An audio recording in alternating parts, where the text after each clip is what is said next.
No escribo esto para que alguien me entienda ni para que me alaben.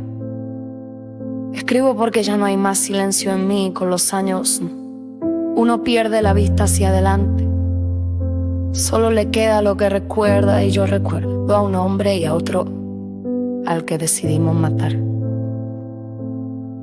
Soy Mileva Gacheša, desticada cerca de Gračac.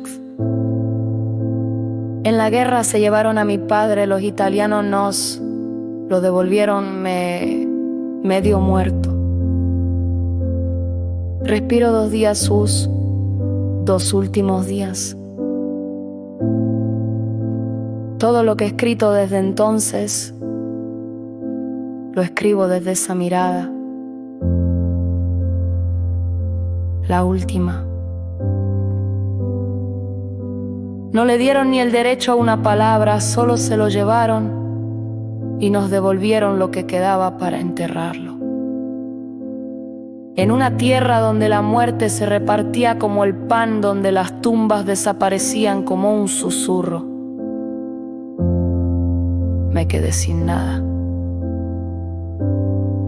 salvo la rabia. Cuando llegué a Argentina, todavía sentía que caminaba sobre los huesos que quedaron tras Pavelić.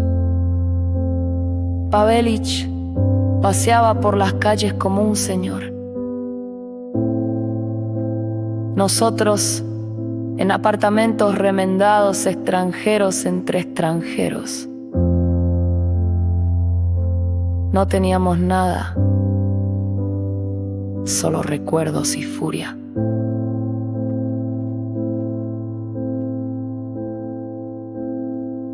No soy soldado ni heroína, fui mujer, ama de casa, esposa. Pero cuando nadie más nos preguntaba quiénes éramos, me pregunté, ¿quién es él para reírse? Mi esposo Radojica dio una pistola, la otra la trajo Blagoje o tal vez el cura, ya no recuerdo.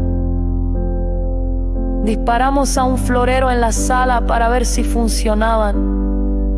Funcionaban. Sabíamos a dónde iba, dónde tomaba café, con quién se reía. Cuando disparó, cuando Pavelić cayó, no sentí alivio, sentí vacío. Porque la justicia nunca está completa, solo deja de doler. Durante años nadie supo nada, la UDBA no nos tocó, no éramos de ellos, no éramos de Tito ni de ningún rey.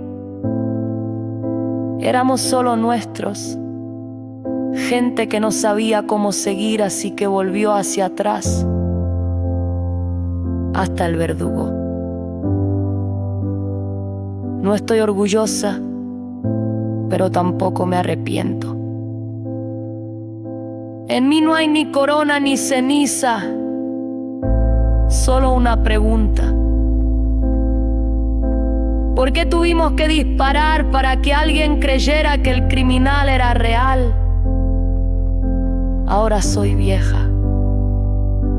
Olvido dónde dejo las llaves, pero no olvido el día que miré por la ventana para asegurarme de que había caído.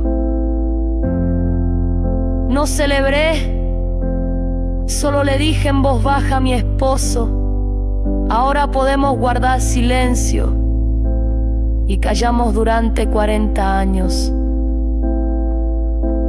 Ahora hablen ustedes.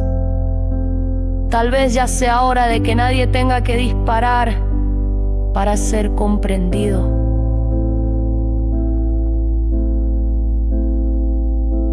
M.G.